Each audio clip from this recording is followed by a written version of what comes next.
Mark, Meta said today it would stop putting fact checks on its website and instead allow community. Well, I watched their news conference, and I thought it was a very good news conference. I think they've come a long way. Meta, Facebook. I think they've come a long way. I watched it. The man was very impressive. I watched it. Actually, I watched it on Fox. I'm not allowed to say that. Say it? Do you think he's directly responding to the threats that you have made to him in the past? Probably. Yeah, probably.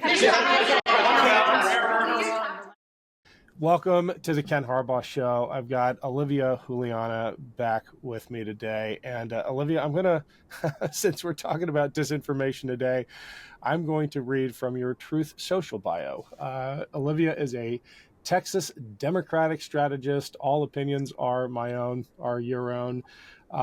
We need to talk about the proliferation of disinfo after an election in which the far right got everything they wanted. They got the White House, they got the Senate, they got the House of Representatives, they've captured the Supreme Court, and they can't stop whining and lying.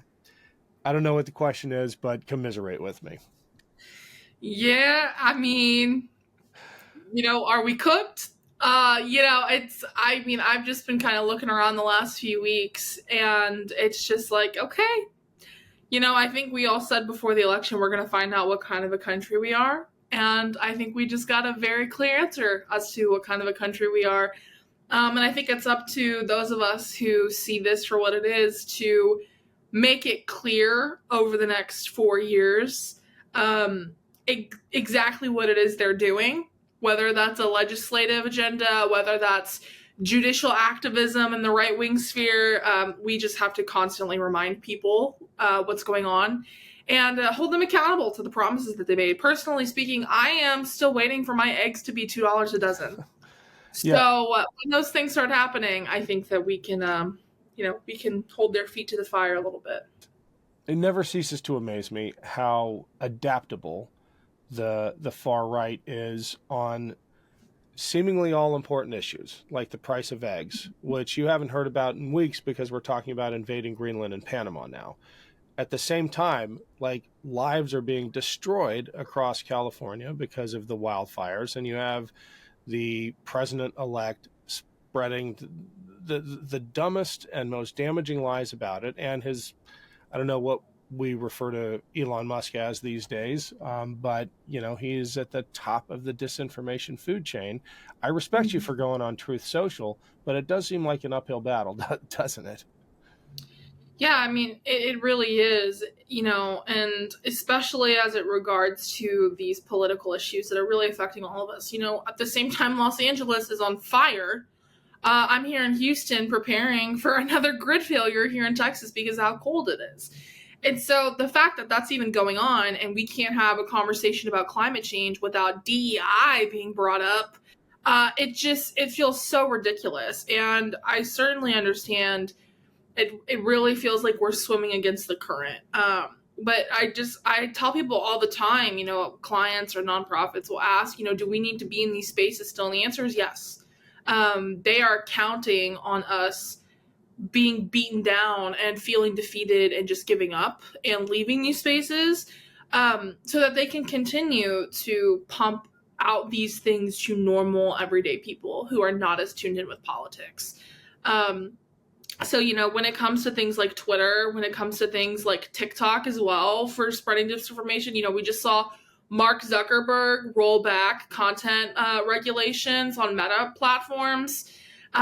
It's going to be up to us. It's going to be up to people in the community to be fact checking these posts and making sure that we're spreading accurate information, at least in our circles, because they're going to be very intentionally spreading misinformation and divisive messages. And so we have to make sure that we're doing our part to tell people the truth. When you say it's up to us to fact check, it's not just a figure of speech. It literally is up to us now because but the most serious content moderation and the institutional fact checking that we used to be able to count on from some of these social media companies, they're rolling that back. In fact, I believe it was a recent press conference with Donald Trump where he was asked, do you think Zuckerberg's dilution of the fact checking and content moderation is because of your threats against him? And Trump said, yeah, probably.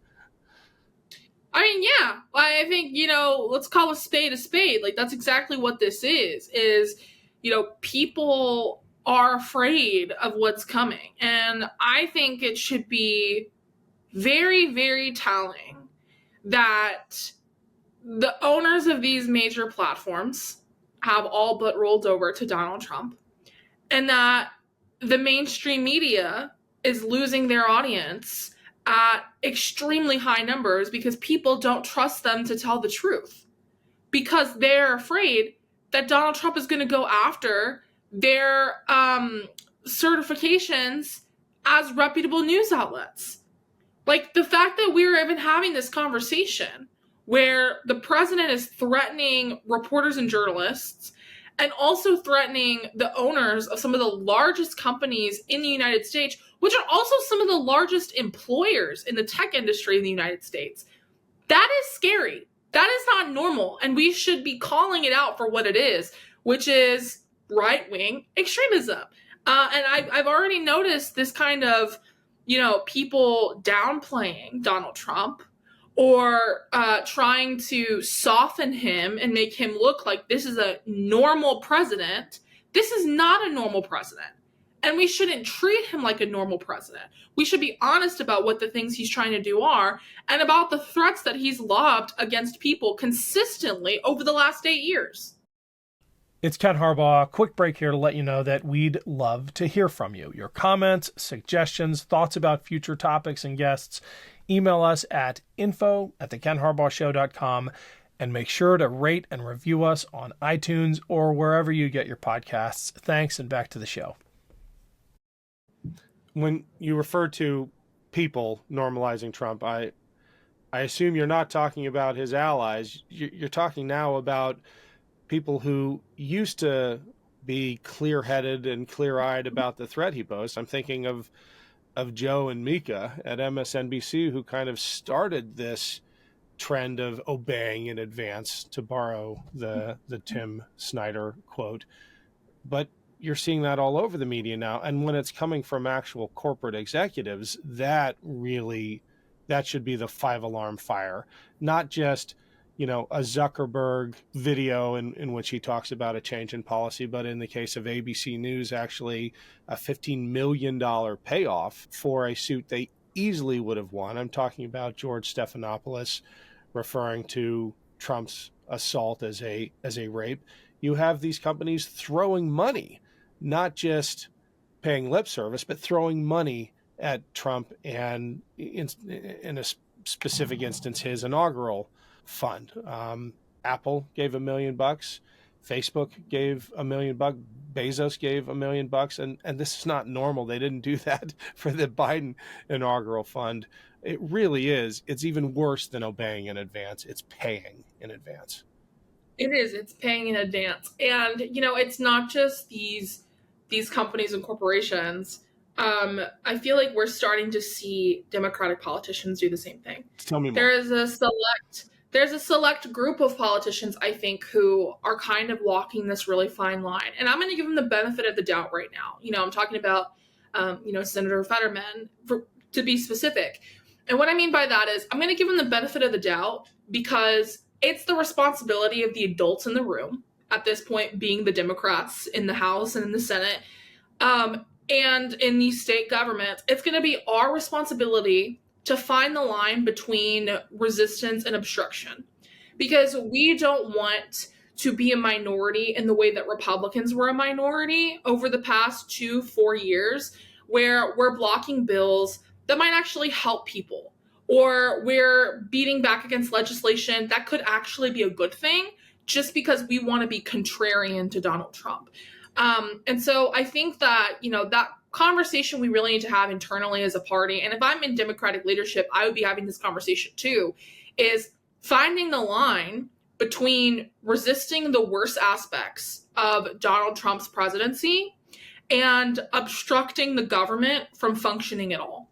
And so I really hope that we can see some kind of cohesion or cohesive message around all of these things, and doing that soon. because we can't spill my tea on me. We can't kind of figure this out as we go, because it's not just, this clip might circulate around me online and that might make me look bad. It's no, people's livelihood and their lives and the programs that they rely on to survive are at stake. And so I really hope that we can kind of start to see that, Democrats finding that line, because from what I've seen right now, it doesn't look like it's realistic resistance. It looks like you said, paying in advance. Well, for my part, I'm having a really hard time finding that line, because my impulse is to let them suffer the consequences of their own decisions. I'm thinking about the upcoming budget fights. I'm thinking about the CR, the continuing resolution to keep the government open. I understand the politics of doing that while Biden is still president, but when the Republicans are fully in charge, when they have the House, the Senate, and the White House, and let's stipulate the Supreme Court as well, don't you kind of feel like letting them walk the plank? And when when the next Speaker of the House, whether it's Johnson or not, comes begging to Democrats for help, letting them suffer? I think that we should give people what they voted for. I think that we should allow people to see exactly what it looks like when Republicans govern in all branches of government. I think that that's important, is to let people see the consequences of their vote. But I think where we can, we have to govern exceptionally. And I think it's really going to be the responsibility of Democratic governors and Democratic mayors and legislative chambers to have an extremely productive 2 to 4 years. I think that we need to highlight the victories that we have in those places. I think that we need to be calling on those elected officials as leaders and representatives and speakers of the party. I think, two people who have been exceptional in this facet are Josh Shapiro and Gretchen Whitmer. Josh Shapiro is not above working with Republicans. He's worked with Republicans while governor. But he's also raised education funding. He's protected abortion rights. He's, the I-95 cleanup with the money from the infrastructure bill that was given by President Biden. Like, these are examples of good governance. And we need to highlight that is what it looks like when your elected officials are doing their job. And that is what it looks like when Democratic governors and state and local officials are doing their job. Because you look at that compared to what you've seen from Republican state and local elected officials, it's night and day. I remember what it was like when we had a major natural disaster here in Texas a few years ago in 2021, and our power grid failed, and Greg Abbott was talking with the energy companies and figuring out how to charge us more and how they could recoup their losses, rather than addressing the fact that over 100 Texans died. And so now every time we have a slight breeze, all of us who had to experience that are traumatized, and we start charging battery packs and buying up all the things we can at HEB. And so, I think that we have to let them govern. We have to let them do what they're going to do, because, we don't really have much of a choice when it comes to policy in the federal government or the executive branch. But we do have a choice on how we, our leaders, legislatively and executively, in these state and local governments where we do have control. And I think that that's what we really need to be focused on the next 2 years. Well, the key to that, to me, is something you said at the beginning, which is we have to highlight the successes. Because one of the most frustrating things for me is that Trump is about to inherit an economy that's actually doing pretty well. He's about to inherit policies that have really done a lot to strengthen American families and the American working class. He's going to take credit for all of it and deserve credit for none of it. I hear what you're saying about claiming credit at the state level with those Democratic governors and local Democratic governments, but we seem to fail perennially at the national level in granting credit to Democratic administrations where it's due. Mm-hmm. I agree with you. I think this past administration, part of the trickiness of that was so many of the things that we did were not the meat and potatoes economic things that so many Americans can understand also long from a term. policy. Yeah, it was like very in-depth stuff. And I think that something that was really great that I wish we would see more of is when we started seeing President Biden put up those signs that said, like, this is from President Biden's infrastructure project. And of course, people will say, well, like, that's something that Donald Trump would do. Yeah, and Donald Trump was just the first Republican president in over 20 years to win the popular vote. And it's because he consistently takes credit for things, even things he doesn't do or he didn't do. Like when he put his name on those stimulus checks. I think it's this inclination of Democrats to kind of be polite and to govern with grace. Pardon my language, but screw that. Like, we don't need to be polite about our accomplishments anymore. We need to tell people the truth about what it is we're doing and what it is the opposition is doing. How many Republicans who voted against the infrastructure bill were at ribbon cuttings for projects that were started with money that they voted against? Like, we need to call that out for what it is, and we need to be unashamed about what it is we're doing. And a really big part of this that I don't see people talking about enough is the fact that we have incumbent Democrats in Congress who do not campaign in their districts. And there are Republicans who do the same thing, but we have incumbent Democrats who have been in seats for 5, 10, 15, 20 years who don't raise money and don't campaign in their districts because their gerrymandered is safe. And what we have as a result is we have voters in these districts of over 500,000 people who don't think that it's important because they're not seeing their representative out in their community.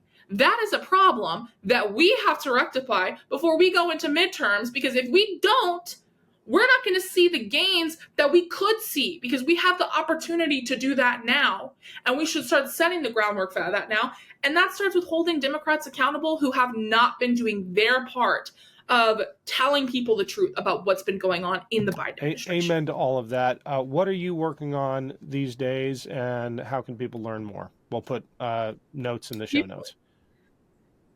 You can follow me on Instagram, and you can subscribe to my Substack. I am going to continue to work on telling people the truth. I actually have some exciting announcements coming soon that I can't yet share. But other than that, if you want to subscribe to the Substack, you'll be helping pay my tuition. Awesome. So we'll put that link down below. Olivia, as always, thanks for joining us, and stay warm. Of course.